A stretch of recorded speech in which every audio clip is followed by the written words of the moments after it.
Hey, welcome to the Kinda Sleepy podcast. I'm your host, Knowledge. And who do I have to my left? Miss EP.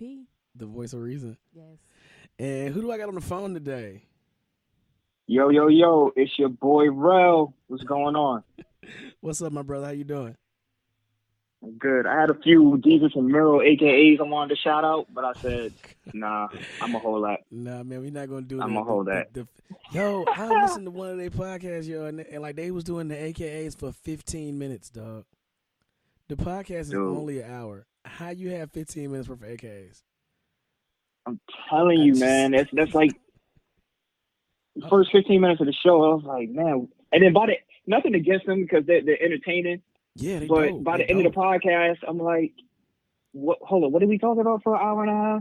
Like we got what? Like, they did aliases and AKAs for 15 minutes, and then the podcast was like 45. I'm like, we got like a total of 12 minutes of content because the rest of that stuff was like advertisements. But they did get that shout out from Drake.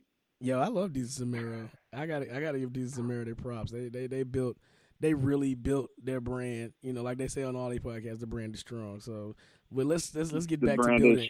Let's get back to building our brand and jump into what we're talking about today, man. We got a lot to talk about.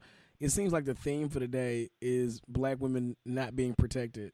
But we'll talk about we'll get into all that in a little bit. The first thing we want to jump off with though is Rrell out of Atlanta. Oh man, the rapper. His name is Rrell. His name is Rrell Davis, and he was arrested. They did a raid on his apartment complex, and they got 37 packages wrapped up in holiday paper, full of weed. That they observed him taking off of a charter jet and putting into a van. So he flew to the plug and got his weed and flew back. Now, first of all, that means Rrell was really doing it, dog.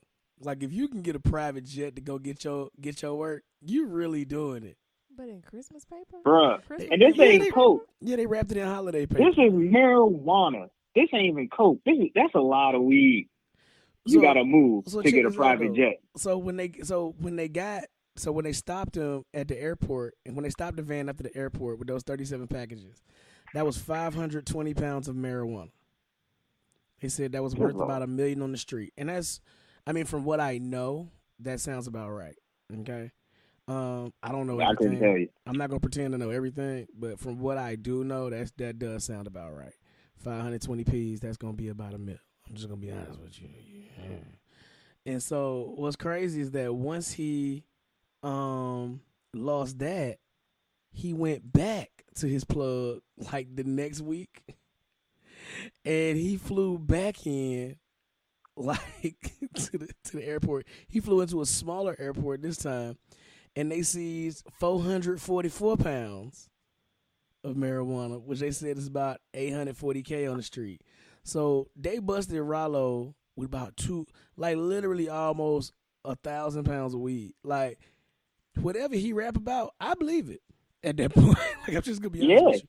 I gotta believe it. Like, if you rap it up, whatever Rrell raps about, that shit the truth. I'm like, what 50 say on Power? Whatever they said your day did, he did that shit. Like, Rrell is Ghost, like, from Power. Like, I'm convinced that's what Rrell did. He really did that. Yeah, he really did that. Like, for real. Cause like, think about it, man. They busted Rrell at an apartment building that he owned. That he put all his friends in the apartment building so they could all live together. Now, first of all, he's stupid though. I'm sorry. What make you say that? What make you say he's stupid? I mean, you get caught and you turn around and do the exact same move. Yeah, okay. So I don't want to stay on this too long, but this is how it played out. So, federal agents said they got tipped off that his crew was making another run, and the flight was scheduled to land at Cobb County International Airport, but instead they diverted their flight to Peachtree DeKalb Airport. And so when the plane landed at 5 a.m., they went in there and got the dope. So, yeah. Now, the first time they landed at Fulton County Airport. So these are all small airports that they're going into and out of. Because Yeah, I the was big about airport to down there, say. yeah, the big airport is Hartsfield Jackson. So they Yeah, you landed the ain't getting first. it in there. So they landed the first time at Fulton County. Then they did Cobb County, and instead switched to Peachtree DeKalb. I guess trying to throw off anybody that might be looking. But still, like, I wouldn't have flown back into anywhere near Atlanta. I would have flown that to like Montgomery or something and drove up to Atlanta if it was me. But it's not me because I don't involve myself in criminal activity in any way, shape, form, or fashion. Because if you would like to sponsor the Kind of Sleepy Podcast, please send us an email to kindorsleepypodcast@gmail.com. So, yeah, but like you were saying, but yeah, Rrell, hold your head, man. They arrested like 9 people. Yeah. Moving on. Now we're gonna get into WTF. Right? Oh man. Oh God. Yeah, it's a rough one this week too. So there was a protest. There was a neo-Nazi rally in Noonan, Georgia. Which, if anybody knows anything about Georgia, you don't really go to Noonan. Like, there's nothing there. It's 40 miles southwest of Atlanta. And so these neo-Nazis showed up there and they protested, and 400 police officers showed up to, I guess, address the counter-protesters. And they started arresting counter-protesters that had bandanas over their faces. So the law that they used to arrest the counter-protesters was a law from the 50s that actually was, created to target the KKK, to have them stop marching down the streets and have rallies. They said you couldn't have a mask on in your face. I know in Alabama, some parts of Tennessee, some parts of South Carolina, and North Carolina, they have those laws. But for this to be used against, the law is very selectively enforced because if that's the case, Halloween wouldn't be a thing. So for them to use it against these counter-protesters, I think that's kind of weird. Well, no, it's not. It's not weird. We see who they're protecting, and we see who, there's some very fine people, that were I was about to say, having a rally. the system is working. The system is working exactly how it's designed to work. Right. But we knew that, right? We knew that. Yeah, this is like obvious news to black people. Like, I'm not gonna lie. The reason I don't go to protests anymore is because, we've been protesting the same stuff for generations, right? And clearly protesting isn't working because nothing, like, I'm not going to say nothing has changed, but very little has changed. And the only time it changes is when it affects white people. And so that's kind of what I focus on, is making sure the white people around me understand exactly where I'm coming from. And so that seems to be more effective than any march that we could have because they just want us to protest in a way that makes it convenient for them to ignore us. So I always find it kind of amusing, though, when, these guys from Antifa and Redneck Revolt, get upset during the protest. And they're like, oh, my God, the police arrested us for wearing masks. And black people are like, yeah, we kind of knew that, you don't have a mask in your, protest readiness kit because they will take your ass to jail. Like, that's been our reality for generations. And so for them to kind of have a shock about it, it always kind of makes me chuckle a little bit, So. Yeah, just a little bit. Just their ignorance is cute sometimes. To piggyback on that, did you know after the anti-rally to the neo-Nazi rally, they had an anti rally where they burned swastikas later on that night? I did see that. I saw the burning swastikas, and I was like, you know what? This is why we kneel, and this is why, for people this is why this country was never great. Like, don't get me wrong, America's a dope place to be, and I'm proud to be an American. But freedom of speech is one thing, but the open tolerance and acceptance of hatred is just disgusting in this country. And no, I'm good. I'm moving to South Africa. No. I'm with you, man. I'm moving to South Africa. At least there they know how to treat colonizers. Anyway, so that was wrong. That was wrong. No, it wasn't. No, it wasn't. Yeah, I ain't gonna let you pull at that one. Nah, give credit where credit is due, my brother. So let's move on to some more WTF news, and this really made me say WTF. A Kansas City firefighter spit on a 3-year-old at Hooters, a black 3-year-old. at Hooters. Mm. Let me. This is a sign that this is another one of those signs that God loves me, because stuff like this does not happen to me. So let me tell you the story. Okay, so the kids. So I got this story from, what is this? The Kansas City Star. And it says the child's grandfather, Raymond Harris, says the firefighter not only called him the N-word, but also threatened to shoot him. According to the child's great uncle, the restaurant manager called the police not to report the spitter and the guy that called him the N-word, but to report his family for being upset about it. That's crazy as hell. So here's what happened. So the grandfather, who's Raymond Harris, who I just mentioned, his son had turned 18, and that day he wanted to celebrate at Hooters with his family. And so it's his grandson, of course, is the son of one of his children, you know. And so about 25 relatives, 25 members of the Harris clan showed up to Hooters, and a few friends from work, and they was having a good time. And, you know, the 3-year-old does what 3-year-olds do. You know, he started kind of running around a little bit. And so the grandfather goes and chases him down. And a woman sitting nearby says, "Sir, is that child with you?" And Mr. Harris says, "Yeah, that's my grandchild." And so the lady tells him, "That guy over at the bar just spit on your grandson." Wow. And so the firefighter then says, "You need to get that effing girl and take her back to the other side where you came from." So the grandfather, you know, is upset. He walks up and says, did you spit on my grandson?" And the firefighter says, "F you, you nigger, I'll spit on you. F you, I will shoot you." And so then the firefighter's friend said he don't like kids of that kind.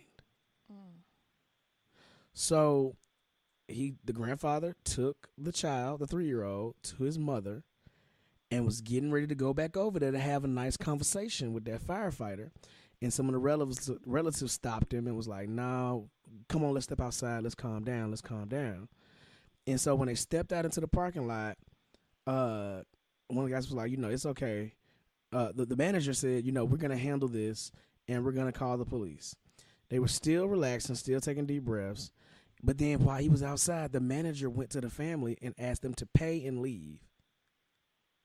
When the police got there, the police officer jumped out the car and said, "Where is everybody? We were told there were 20, 30 people out here causing disturbance." When they went to the firefighter said, "It's okay. I'm a firefighter." The cop was like, "That's definitely not okay." Now, for what it's worth, the cop did say, "No, that's not cool. We're not going to do it like that." The son paid for the whole tab for all the family members. It was like $240. They hadn't even got to order their food. And so when they found out, when they found out the cops were coming, they left. Like, most of the people left. It was like 2 members of the family that was still there when the cops showed up.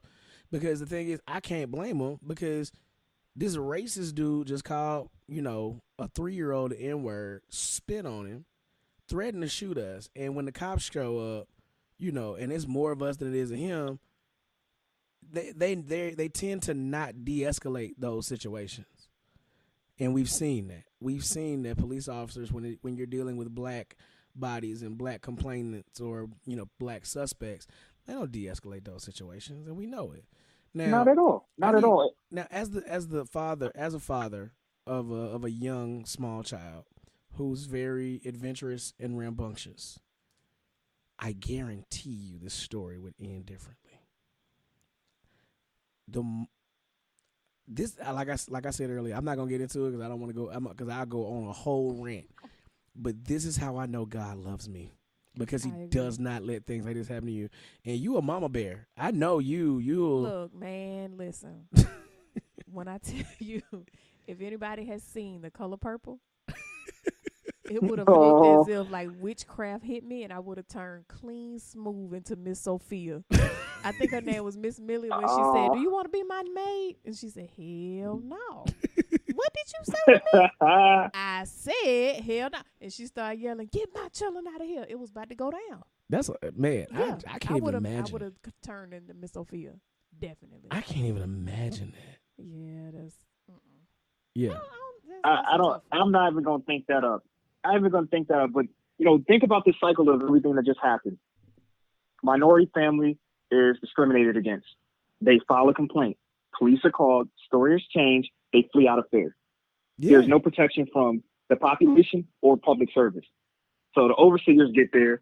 They're like, "Where's everybody at?" They fled out of fear because they Yeah. knew the situation was going to go left. Mm-hmm. When you have a public serviceman who is breaking the law, the only Yeah. good thing that came out of this, there's two things that possibly can come out of this. So he's still facing charges for battery and assault and disorderly conduct. And then I feel like immediate karma is going to hit him. He's a firefighter. He faces danger every day. I'd be asking for every good grace in the world with that type of job. Yeah, for But real. this is how he's choosing to live. Whatever. Bless the colonizer. So, speaking of public servants and, being derelict of their duties, Judge Marilee Ehrlich thought it would be I watched this video and my blood boiled. I want to cuss her so bad. I mean bad. She's a Broward County Circuit Court judge, and she was so rude. She was so rude, so disrespectful to this woman who was in a wheelchair, who obviously was having medical problems, couldn't breathe. She was so rude and disrespectful. I was disgusted. I was absolutely, positively disgusted. I could not believe what I was seeing from the bench. Judge Judy is trash to me, first of all. But this lady, Judge Judy? I think Judge Judy's trash. That's just me. Is she entertaining? Sometimes, Hold up. but I think she's trash. I just want to point out a trend. I'm gonna start keeping tallies of this. This is Florida woman. We all know Florida man. This Florida woman. Another one. Another one. So this another one. Florida woman at it. We gonna have to. I gotta get this soundboard together, man, so we can have that DJ Khaled another one sound drop. 'Cause that's perfect for us. But this is just. He a Florida boy too. Yeah, this is crazy. She talked so crazy, this woman. And I guess what made her resign wasn't her behavior. I mean, there was a complaint filed against her with the state and with the bar and all that. But this lady and the lady that she yelled at ended up dying shortly after she went home. And it was because this judge really had the opportunity to listen to this lady and help her get the medical treatment, because she had a persistent chronic medical condition and she wasn't getting seen and taken care of properly. This judge had a duty to take care of this woman in custody, and instead berated her and treated her like she was less than, dog.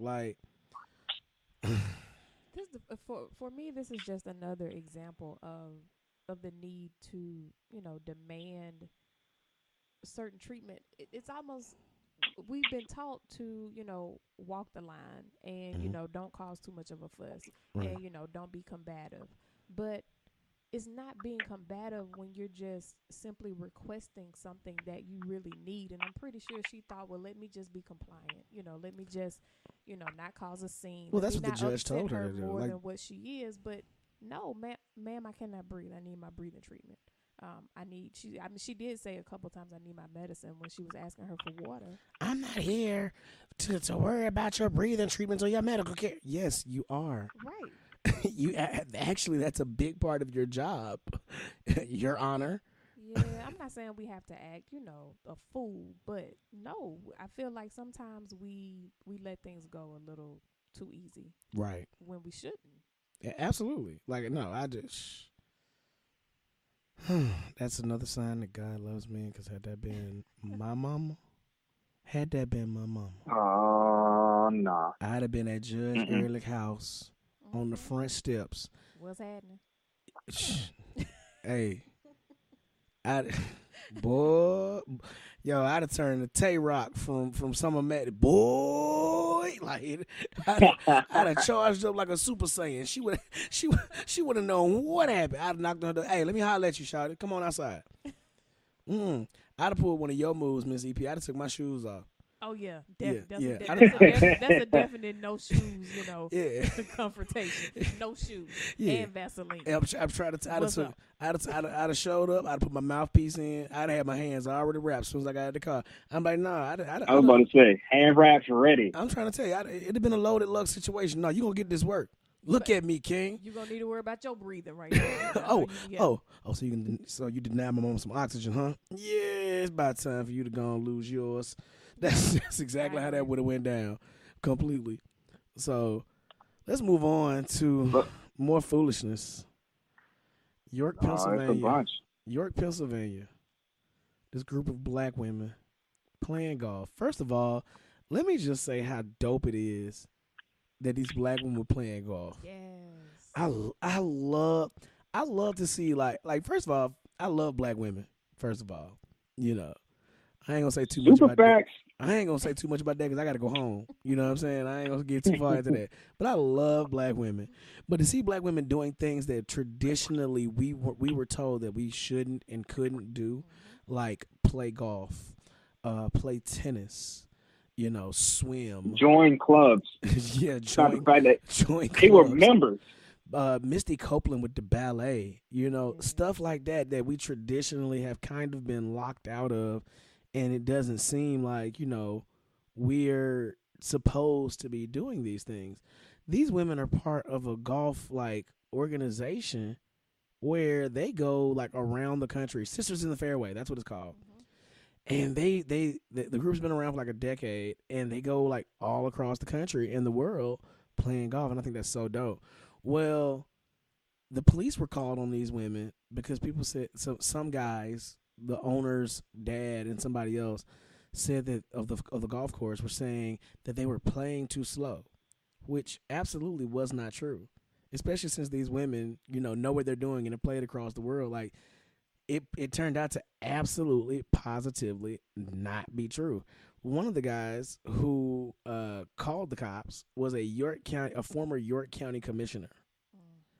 So again, we're seeing somebody who had a position of power, probably had some political connections, abusing that power and treating black folks as less than.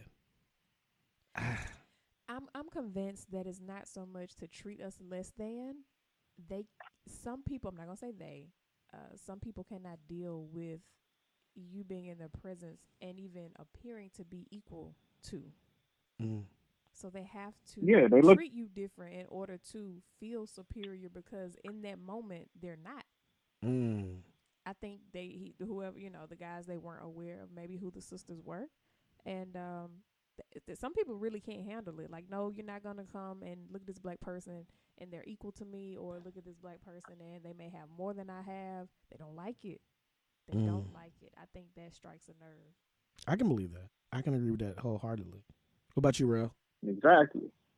I'm just saying, when you move people of color or minorities, however you want to look at it, into these good old boy clubs, infringe upon what they consider their right and privilege of peace away from society, this is how they feel. They feel threatened. Not only were these women playing pretty good, from what I heard, they're playing at pace, and the people in front of them were actually moving somewhat slow.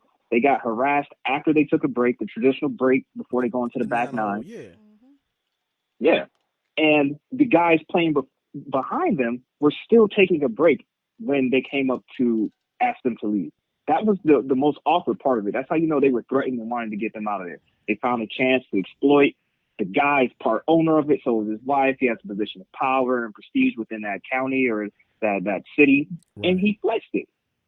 Point blank. That's true. They got to stop flexing power to try to intimidate us. It doesn't work. You can't scare us anymore. Yeah, you're right. You can't scare us anymore because the thing is, we already know what it is. We're doing a pretty good job these days of acknowledging the structure in the system, the criminal justice structure, and the powers that be for what it is. And we're doing a better job protecting ourselves, especially in those spaces where we know that traditionally we haven't been wanted. So, yeah, that's just this whole story, man. I looked at this and I was like, seriously? That's what we doing? I kind of felt a sense of pride, though. In the back of my mind, I was like, yeah, keep applying pressure, sis. Like Right. come through, like keep going. Like Mhm. you know you listed several things that we're doing that we're not normally, well, traditionally, looked at as something that we participate in. Keep applying pressure, Put your sis. foot on their neck. Don't let up. Yes, And when I say they, I don't, and I hate to have to always make this disclaimer, but you have to. but you have to. When I say they, I don't mean all white people. Mm-hmm. Okay. When we say they, or even when we say the phrase white people, we talking about the ones who treat us as less than, view us as less than, harbor white supremacist views. Like, okay, this Exactly. this is gonna be a sidebar right quick, a quick sidebar. So I've got a Facebook friend who posted, he reposted this screen capture of a girl's tweet, and the tweet said, if you guys don't think that these little black boys have PTSD from seeing their friends die in the street, then you're sadly mistaken. It was something like that. It was something to that effect. And the first comment that's posted under there is this white guy, this probably 30-year-old white guy. He posts, well, maybe you all should stop killing each other in the street or something like that. So y'all know me. Y'all know me. My boy has his law degree. He's very intelligent. And he made a comment back to him, and the first thing I said was, "Sir, I told my friend, I said, you have the patience of Job," and I left it at that. But this dude just kept talking, and then so basically after I drug him, I said, "Think about it, dog." I said, "Imagine." I said, "You obviously do not care about black people. You had the nerve to say this to one of your black friends." We made the comment had nothing to do with murder in the streets, because the thing is, when you talk about them dying, black children in this country, as a result, sometimes of conditions of poverty as well as prejudice, die from a variety of things, and it's not always murder. It's not.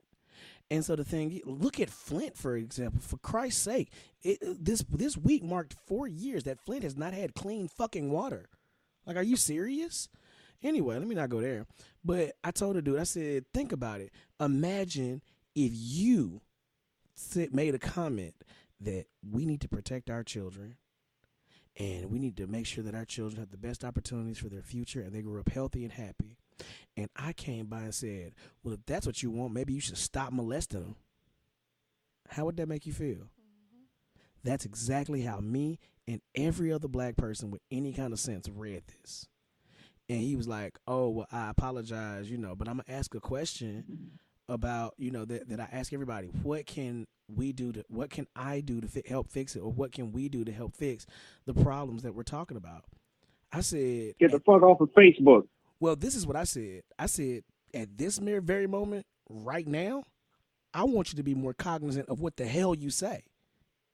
When black people are having a conversation about mental health and about the care of our children in our community, don't you ever, in your unseasoned raisins in the potato salad ass life, come in here talking about quote unquote black on black crime. And that's exactly what he was doing. I said that was the most ridiculous, insensitive comment you could have possibly made. And of course, at that, I made my point, and I was done with it. But as usual, and this is another reason I love black women. As usual, black women showed up and showed out, and they drug him. They drug him from sea to shining sea. Okay, I'm trying to tell you, if he has any ass left from that ass chewing that they gave him, and I ain't talking about, and the thing is, a lot of times we think about ass chewings and dragons on Facebook. We thinking like these young 20-somethings or, these college students who, feel a little bit self-righteous because they got a little knowledge or whatever. Nah, I'm talking about middle-aged black women coming at his whole throat. Like, I'm trying to tell you, I loved it. You really I love it. You don't, if a black woman is from the ages of 32 to 72, that's who you don't want coming at your whole entire throat. I'm trying to tell you, that's dangerous. Look, bro, you might as well. At that point, I feel like God's will in your life has been done, and you really just waiting on Him to call you home to the upper room. Because when black women get a hold of you and get ready to drag you, it is a wrap. Period. Like that's just it. So, Can't do nothing for you. But the thing is, at the same time, while I can sit here and say I love black women, and we can sit here and praise black women on this show, we also have to acknowledge the fact that black women are the least protected demographic in this country, and it shows in the story of Chakesia Clemens, in my home state of Alabama, who was slammed and basically stripped inadvertently by the police in that area in a Waffle House. So we saw the video of her being aggressively tackled, and the story that came out was that she asked for corporate's number, and they didn't want to give it to her. And so then Waffle House turns around and says, we did our investigation, and for what we know, the police acted properly. And so the lady that called the police, the employee that called the police, said that Chakesia and her friends came in with alcohol, and they was loud and aggressive, and that's why they called the police. And so then the narrative Ooh, I done heard so many different versions of this. So then the narrative shifted, and I watched people, black people, as well as, other people, start demonizing Chakesia Clemens, saying that, well, if she should have acted right, and she shouldn't have been walking in there with alcohol, yada, yada, yada. Well, what they didn't know is that some of the Caucasian patrons of this establishment that night already wrote statements, already wrote witness statements, and Chakesia's lawyer released those statements today. Those statements said that Chakesia was not combative, she was not aggressive. They ignored her. They got wrong with her by refusing to give her corporate's number. And she said the police came in, did not speak to her, did not try to ascertain what was going on, but immediately grabbed her, put their hands on her, and then sat her in the chair and told her to put her hands behind her back. And so then they listened to the Waffle House employee, and then they immediately tried. She said, no, why am I putting my hands behind my back? I've done nothing wrong. And then that's when you saw them slam her, choke her, and do everything like that. And this is in the witness statement. And the lady put her whole government name, signed it at the bottom of the witness statement. Now, this is where the plot thickens. And this is another reason I love black women. Black women are the best private detectives in the history of the world. It's a sister. Yes, Lord. This sister on Facebook posted and said, oh, well, since we gonna, disparage and disrespect Chakesia Clemens in Saraland, Alabama for what happened at Waffle House, let's talk about the employee that called the police on her. Found out that they had an article on AL.com, and I think it was in the Mobile Register, where the waitress that called the police on her had been rounded up in a meth ring, one of 22 people that had been rounded up in a meth ring. They posted the article and her mugshot. Ooh. Yo, do y'all remember Brian Bosworth? Yo. The actor. Remember Huey? Okay, Howie Long, the former football player with the crew cut? Yo, this lady looked like Howie Long by the neck, and she had a mullet, yo. Like, it was... Yeah, it was wild. It was wild. Like, she looked, but for real, no, she like Patrick Swayze in Roadhouse. Like, for real, like it was like life 1, her 0. Like, she really looked like, she looked like her, and she didn't smile in the mugshot, but that's probably because her teeth look like black chiclets, probably. So it's just one of them, look like purple Skittles, bro. But I think I just figured it out, man. I've been asking because I'm from up north. We don't have Waffle House. So when I went to college down south, really got into Waffle House. And Waffle House got 2 items I always asked about.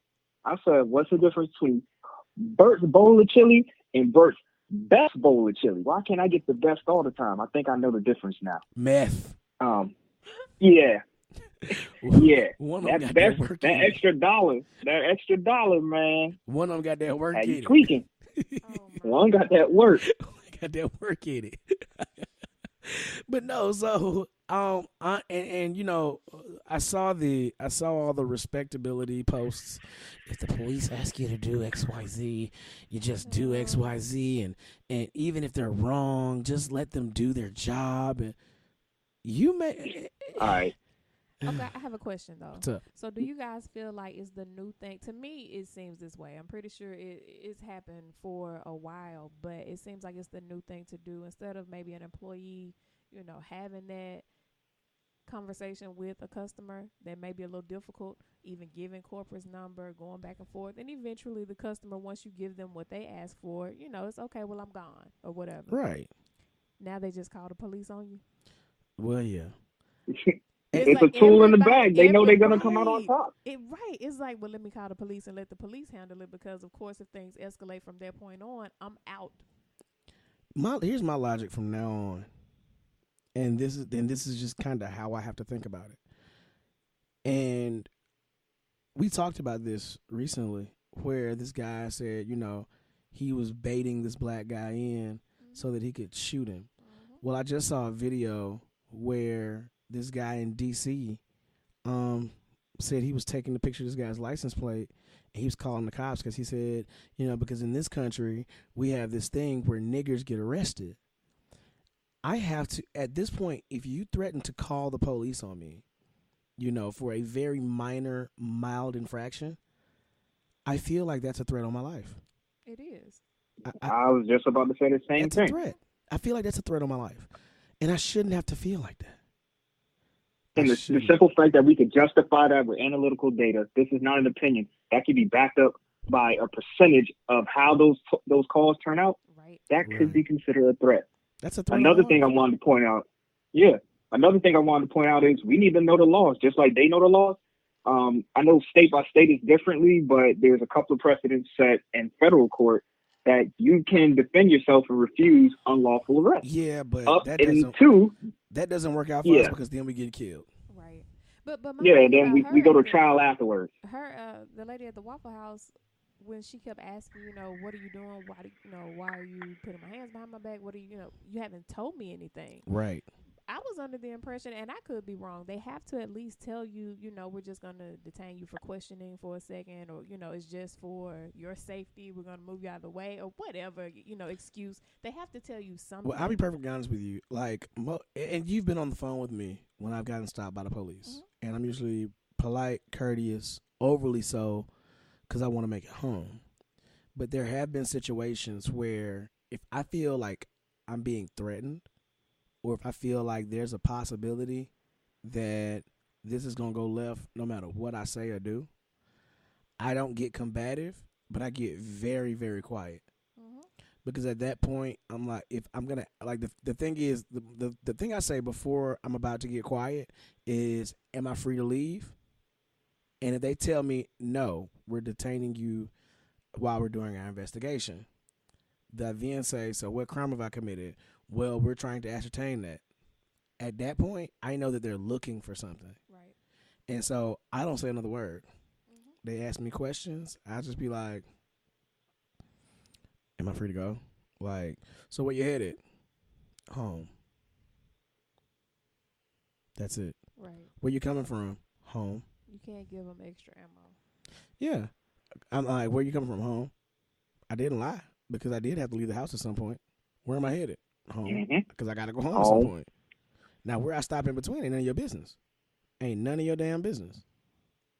So, it's just, man, I'm tired. The woes of the black man. I know, right? But I will say another thing. Watching that video, it took me a little bit deeper. As a black woman watching the video, one of the things that came to mind was with the statement that black women are one of the most, unprotected people, it's always been that way. Yeah. Like, to see a black woman, stripped of her clothes, to see a black woman raped, there was nothing that anyone else could do about it or would do about it. I'm not going to say anybody didn't care to do anything about it. Black men couldn't do anything about it. I mean, if you attempted to, you just lost your life or came close to it. So, I mean, there was no protection for black women. It's never been protection for black women. And that's not to fault black men, because that right was stripped away from them. Like, you had to sit there and watch your mothers and your sisters, be beaten and raped, and you couldn't do absolutely anything about it. And that's real. Nope. Watching that video, that's what I thought about. So, with that being said, the thing that stood out, just real quick, the thing that stood out with me was The fact that they choked her, hand around the neck, elbow around the neck. Yeah, that was crazy. Come on now. That's crazy to me. That's And crazy. his statement, did everybody catch the statement? When she was like, what are you doing? What are you doing? I'm about to break your arm. That's what I'm about to do. Yeah. That's crazy to me. All right, bro. Anyway, let's move to the next story. Another one. Riverview, Florida. Oh gosh. So this Florida man strikes again. This high school girl, this young girl in high school, says Riverview has been recently going through a race war for the past couple of weeks. My best friend and I have been dealing with a girl who has been repeatedly calling us a nigger and an uneducated black bitch, which she has openly said she was racist, resulting in us getting in trouble by administration because they fear we're going to put our hands on her. One administrator has even told us that it's her right to speak how she wants to. The boy in the picture, and now in this picture, there's this racist white kid that did a promposal that said, if I was black, I would be picking cotton, but since I'm white, I'm picking you. Damn. Yeah, let that marinate. They said the boy in the picture has caused disruption besides this one, where he threw a banana at a mixed boy and told him to go fetch. And a few white boys have ganged up on a couple of black kids going to Snapchat, calling them niggers and monkeys. All of which Riverview staff and administration knows about and has done nothing. They're letting these kids walk freely around expressing racism and told us if you touch anyone, we will suspend you and not let you graduate. This is what Riverview High School is letting their students do and basically telling us black kids to deal with it. This is another sign that God loves me. Because the very moment... That's another sign we need to get Florida the fuck up out of here. You know... I'm just saying. Florida got how many strikes did you get? Zimmerman was enough for me. That's where I really kind of drew the line at Zimmerman, you know. But if we get rid of Florida, we got to get rid of Miami, and I don't know if I'm really ready. I mean, you can blow Miami. this shit off and let it float out there and like visit like an island or something. I mean, just disconnect the whole shit. Just, I'm just, damn. I'm serious. I'm just saying, if my daughter ever came home and told me anything like this, it'd be three things that happen. First of all, I'm turning that school upside down. I mean, physically. Right. I'm showing up, and I'm literally picking the whole school up and flipping it upside down for my baby having to feel like that. Secondly, the police gonna need to be there when I get there. Otherwise, some other ignorance is going down. And third, by the time I get through with them administrators talking about this is okay to treat my child like this and have her in a hostile learning environment, Showtime is going to want to sign me to a contract for my boxing skills because I'm really putting them hands to them. I'm telling you this, if you allow somebody to call my daughter a nigga and an uneducated black bitch in school, you got to see me, bruh. Like point blank, period. That child, and my thing is, I'm not even gonna be mad at the child. I'm be like, where your daddy? Show me where your daddy is. Oh yeah. Tell your dad to come to school. When your daddy gets to the school, I'm whooping your daddy. We need five. I'm whooping your daddy whole entire ass. Because you had to learn it from somewhere. I feel like if you've got the balls and have the unmitigated gall, I've always wanted to use that in a sentence. The unmitigated gall to call my child a nigga and an uneducated black bitch, I'm going to fuck him up for you because he taught you that. And I feel like he's going to know when I leave that I'm not only an educated, yes, you want, like you always say, you want nigga? Nigga here. Nigga here now. And so you going to call me a nigga. I'm going to act like a nigga, but you going to know by the time I leave that me and my daughter are educated niggas who just whooped your ass. That's just how that's going to go. I'm sorry. I really believe in equal rights and lefts. I believe that we should make racists afraid again. I believe that, you know what, I'm tired of this turn the other cheek. People are like, well, what did you accomplish by beating up the racists? It made me feel better. They still may say it, but they're going to think twice Oh, next time. Oh, yeah. I feel like I never got to that age where, you know, people be like, man, that's immature. Okay. And I never got to that age where I grew out of wanting to whoop somebody's ass. I'm sorry. I feel like the law applies. I mean, if you're a minor, you get in trouble, you do certain stuff your parents get held accountable for, right? Right. Am I wrong? Okay, Yup. well, same thing. So you can't catch this ass whooping. Oh, So your parents can. I'm gladly handing out ass whoopings for that. Like and the thing is, this is how I know God loves me, and I promise you, God is going to continue to love me because my daughter goes to a predominantly white school, an overwhelmingly white school. But I know that nothing like this is going to happen to my daughter. Well, I take that back. I never want to be the person that says it couldn't happen to me. No, go ahead and speak it into existence. But I'm going to speak into existence. Right, I'm going to speak into existence that that's never going to happen to my daughter. But I'm going to say this too. If it did, I know that her mother wouldn't tell me until like 2 years later. Because her mama know how I am. It may not be 2 years. It might be like summertime. No, it may be like when she like real old. And she'd be like, long time ago when she was in school, we ain't never tell you. Kids at 38. Right, exactly. Kids at 38. You remember she was in 6th grade? I don't remember what I had for breakfast. What are you talking about? Well, when she was in 6th grade, somebody called her. Clink, clink, what? Like, I'm trying to tell you, I'm getting up out that wheelchair. Oh, gosh. Where that teacher at? She died about 17 years ago. Okay, well, I'm going to pee on her grave.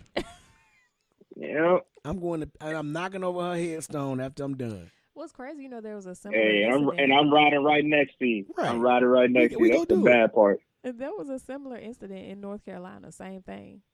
There was a discrepancy between white students and black students, and white students using the N-word, and of course it being offensive. And two black girls, I believe, recorded it and I did see posted that it on Snapchat. And they got like out of school suspension. Yeah, they got suspended for posting the girls saying the N-word. The girls, right? Because the school said that I remember that. The school said that basically they were, instigating the issue and making it bigger than what it was. Not that the girls needed to be corrected, but that they shouldn't have brought that much attention to it. That was in Durham. I think that was in Durham or Raleigh or something like that. No, it was like right Concord? Here. I thought, real close. Right. All right, let me get to this next story. I want to get to this next story so we can get to the meat of the show. So this next story, it's gonna be real quick. Meek Mill home. Meek is free. Yeah. Meek is free for the time being. Hold up, wait a minute. Meek is free for the time being. He's been ordered. He's out on bail, and I think he's still gonna have to go back to court. They haven't. The judge has not recused herself, so we'll see how that goes. But my issue is that, there's some people saying we shouldn't be celebrating Meek coming home. No, we should celebrate every black man that comes home from an oppressive probationary system that we have in the criminal justice, as a part of the criminal justice system. I mean, granted, Meek made his mistake. Meek caught that charge when he was 19, okay? And think about it, he's 30 now, and he's still dealing with the probation from that. Like, how long does he have to pay for something he did as a teenager? Like, come on, dog. Like, that's unreasonable, honestly. And so I think that they should revisit a lot of these people that's on probation and the length of time that people have to be on probation. 5 years, okay. Anything over 7 years to me is excessive. Right. It's excessive as hell. And it's off your credit report. Right. I mean, come on. And the thing is, think about it. He went to jail popping a wheelie on a dirt crazy. bike. Like, come on, dog. Like, okay, just write the man a citation, let him go home. But since he had contact with police, now there was this thing where they said he did fail a drug test because he. This is how you know Meek's stupid. So when you pee in the cup has to be like, and they actually have it on the form when you take a piss test, that the cup has to be between 90 and 100 degrees. It has to be warm. Mm-hmm. Meek turned in like a cold cup of water. Are you joking? No, I'm dead serious. Like he turned in like a cold cup of water, and when they asked him the excuse, he said, "Well, I've been bodybuilding lately, and so I thought I was gonna fail the drug test because of all the protein shakes I drink." No, like seriously, water? Yeah, I think what I read said it was water. Nigga, your urine just clear. And made it so bad, and Nikki was like, Meek doesn't use drugs. He does drink a lot of protein shakes though. Like that's what she told the judge. And I'm sitting here like, both of y'all dumb. Oh man! So you just gonna be ignorant with them? You just so dumb, just dumb. Y'all are very leave dumb. Barbie alone. She don't know no better. Where is Nicki from? Ain't she from Jamaica, Queens? Yeah, she from Queens. Yeah, I mean, think about it, man. Fat Cat is probably so disappointed in that. Like, I'm gonna leave that alone, though, man. Shout out to Fat Cat and Pappy Mason. I'm not gonna say free y'all niggas because y'all did a lot, but shout out to y'all. Let's go on and jump into the main two topics that have been jumping off this week. So this one began actually 4 days ago when Kanye West tweeted, "I love the way Candace Owens thinks." Now, if anybody out there doesn't know who Candace Owens is, just picture Stacey Dash on steroids. She is a basically what I call a black white supremacist. I don't believe I'm not one of those people that think that black conservatives are bad or Uncle Toms and things like that. I really don't.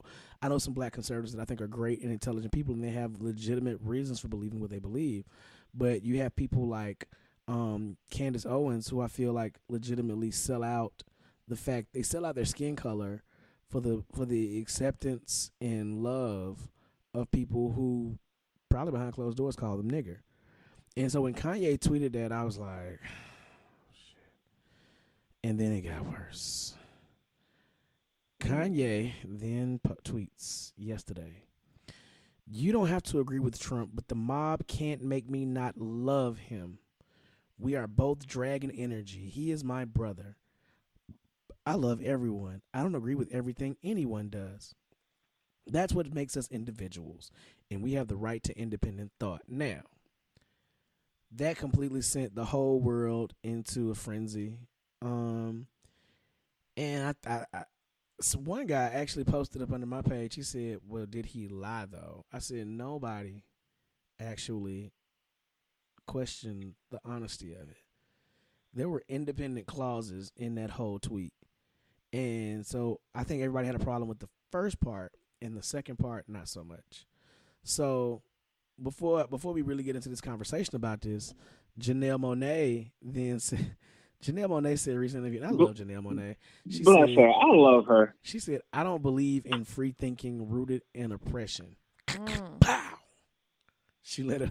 That was dope.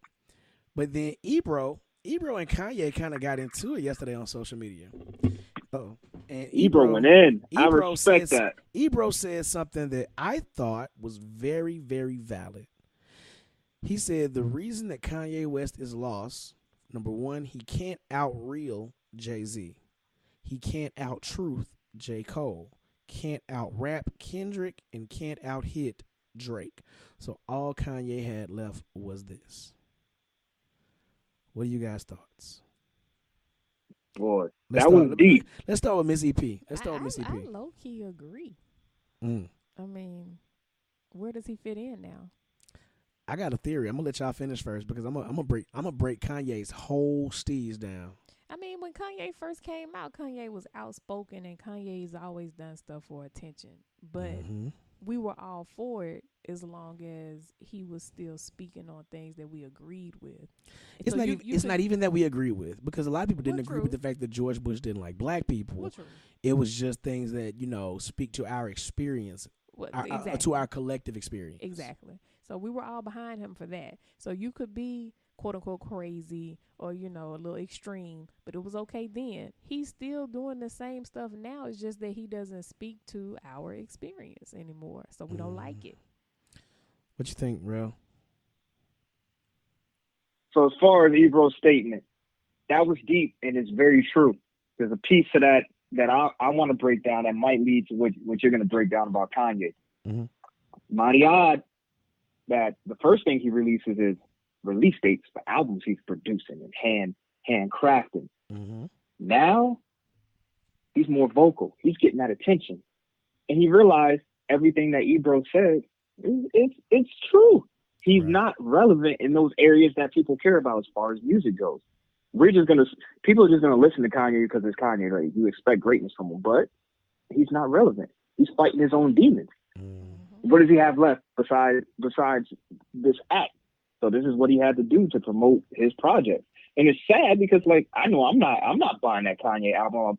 Somebody might pass me the link. I might listen to it, but I want to support Pusha. I want to support Nas. I want to support Tiana. I'm bootlegging all this shit. It's all going back to Kanye pockets. So I'm like, Shit ain't all gonna be y'all on my about to get a Spotify link. or my Apple Music. I'm bootlegging all this shit. No, that shit on a flash drive, homie. You downloading the stuff that say file 1, file 2. Exactly. You're going to have to unzip it. I'm going to go get LimeWire and give my computer a whole STD just to listen to it. All right. But now, okay, so let me tell y'all what and shout out to Pastor Mike that hit me up earlier, man. Love Minister Mike. He's actually starting a podcast soon called The Patio. So I'm really interested to hear what he got popping up. But he called me and he has this kind of collective and this thought process that he's articulated and has tried and has been pushing as part of his ministerial efforts called Hymns and Hip Hop. So he listens to hip hop because he believes that God can speak to folks through a variety of ways, hip hop being included, and I completely agree with that. I can't recount how many times God has spoken to me through hip hop, and so he called me earlier and was like, I had to call somebody I could connect with on this Kanye thing, right? I was like, yeah. He said, Kanye is really creative, yada yada yada. He's always been a creative, he's always been an artist. And, Kanye is just going to do what he want to do and think what he want to think. People like, I miss the old Kanye. Old Kanye, new Kanye, ain't nothing different. I said, you're right. But this is where I disagree with you. And so what I did was I laid out this whole thought process, right? So when we first saw Kanye was arrogant from the very beginning. Mm-hmm. And that arrogance is what fueled him and propelled him to the top, right? And so if you look at what he's gone through and what he's been through, he lost his mom, and everybody says, well, he's mentally ill. No, he's not. Kanye's not mentally ill. We're just seeing more of who he's always been. Kanye is probably dealing with now more fallout from his wife's robbery than from his mother's death. Now, does he have some unaddressed grief? More than likely, yes. A lot of us do, though. He's never really fully processed through that, I don't think, but I don't know Kanye's mind. I can only assume from what we've seen in the media. And so when you look at what Ebro said, you have to take this into consideration. He can't out-reel Jay-Z, can't out-truth Cole, can't out-rap Kendrick, can't out-hit Drake. Now, we just watched Jay-Z, somebody he called his big brother a couple albums ago, and who he went off on stage talking about, call me, bro, and how he's been rejected by pretty much Jay-Z and his wife. Now, there's one thing we know about Kanye West and Donald Trump is that they both want to be liked. Mm-hmm. They both want to be loved. They want to be revered. They want to be looked at with a sense of awe and revelry in these circles that they feel entitled to. And so if they can't be brought into them, they're going to burn down the building around them. Completely agree. And so what Kanye is doing right now, it's become cliche now. You either die a hero or live long enough to see yourself become a villain.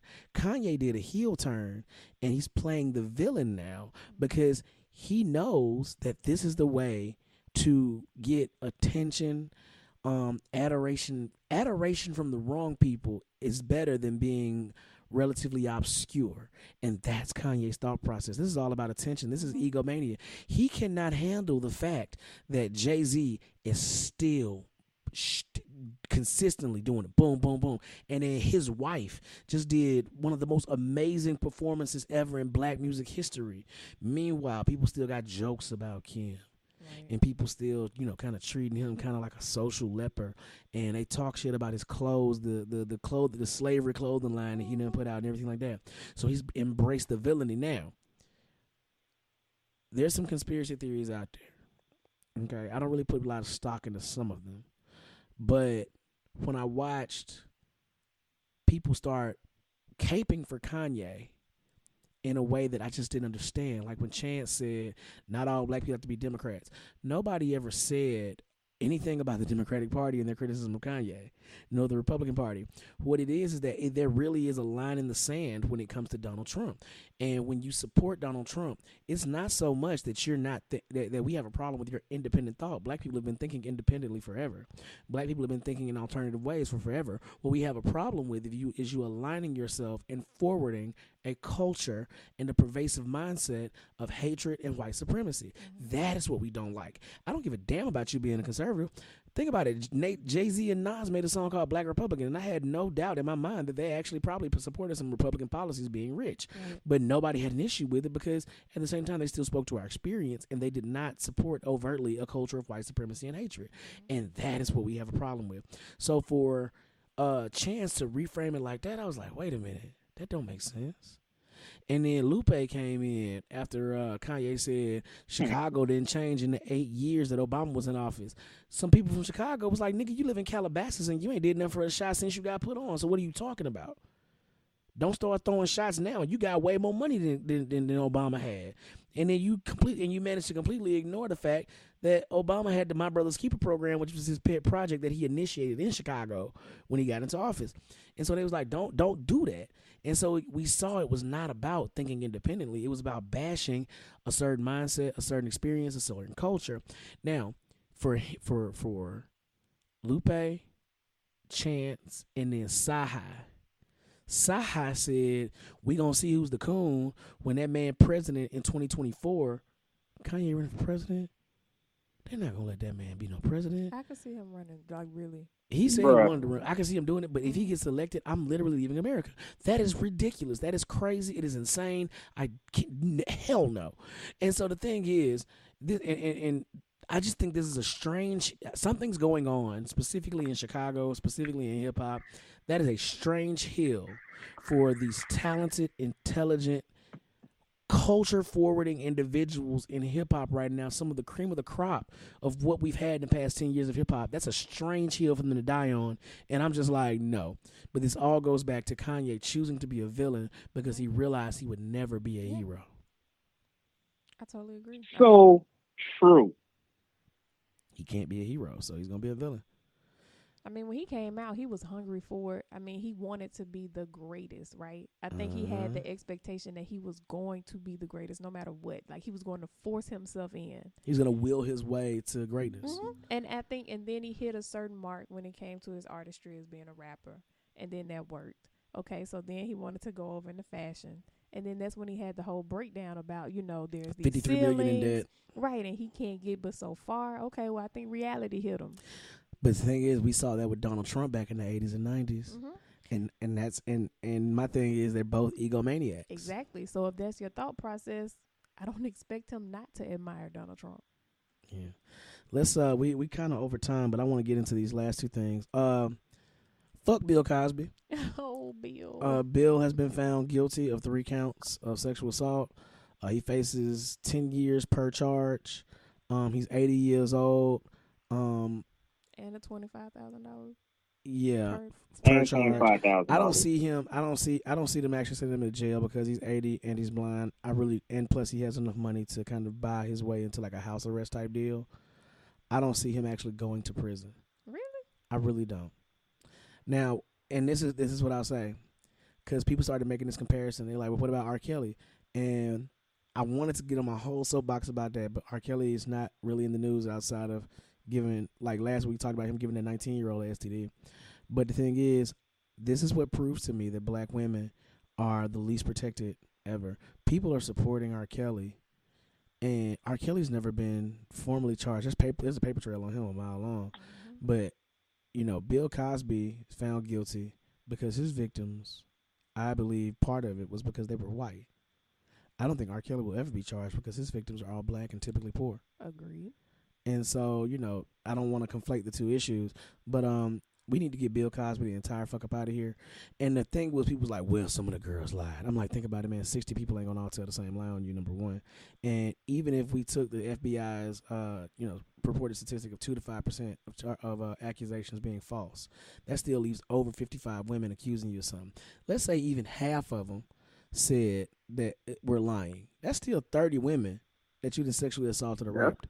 Mm-hmm. And even in your deposition, you admitted to having quaaludes for the purpose of getting women to have sex. And then you had the Spanish fly jokes, not only in your stand-up, but also on Larry King and everything like that. And so this is something that you clearly were fascinated with and contemplated doing and actually ended up doing.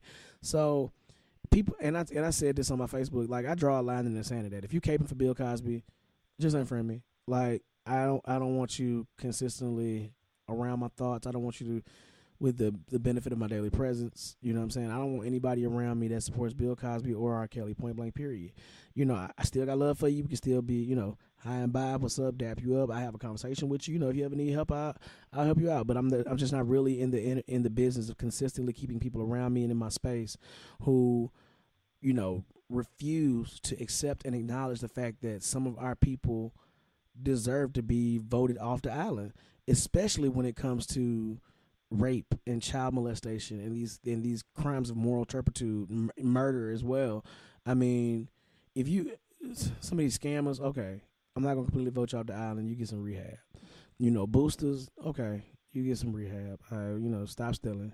You know, but when you rape somebody, there's a power dynamic, and when you're a powerful man such as Bill Cosby, you not only take control of that person's body for that sort of amount of time and remove the autonomy that they have in the body that they have to live with every single day, but then you can also affect their entire future, and that's what he did. He manipulated some people's entire future, and to me, you not only rape them in that moment, you rape them for years after that.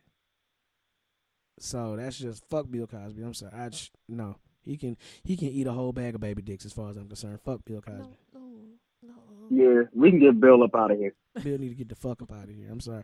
And I get really upset about it. Like, you know, it's just that and the some of the excuses. I was like, y'all really caping for it.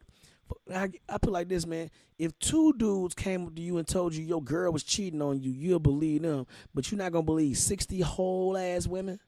It's not so much that. I feel like for whatever reason we feel like it's okay to separate the person in reality from whatever characters they were on TV or whatever artistry they do. It's like we can separate the two. No, you can't. You have to accept both of them as a package deal. So just because you may have made some improvements or you may have had a big impact on the African American community in this way or the other, that don't mean you ain't a rapist. Exactly. You're still a rapist at the end of the day. So you can't separate one from the other. And now and the thing is, and I'm going to say this, you know, I'm going to say this and we're going to move to the last story, but I'm a big fan. I'm a huge Nas fan. I've been a Nas fan, you know, since I can honestly say about 12 years old. I can really say I'm a Nas fan. And now I'm kind of conflicted about him, considering the fact that Khalees is talking about, you know, he beat on her like he did. Like I don't care for domestic violence, folks, domestic abusers. I don't. I can't rock with that. That's not no.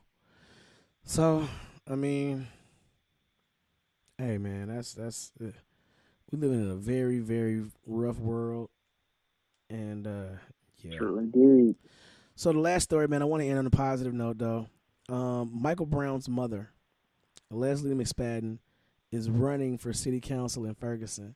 Come through, sis. Let's go. I'm so excited about that, man. I honestly want to buy a studio apartment in Ferguson just so I can vote for her. You know what I'm saying?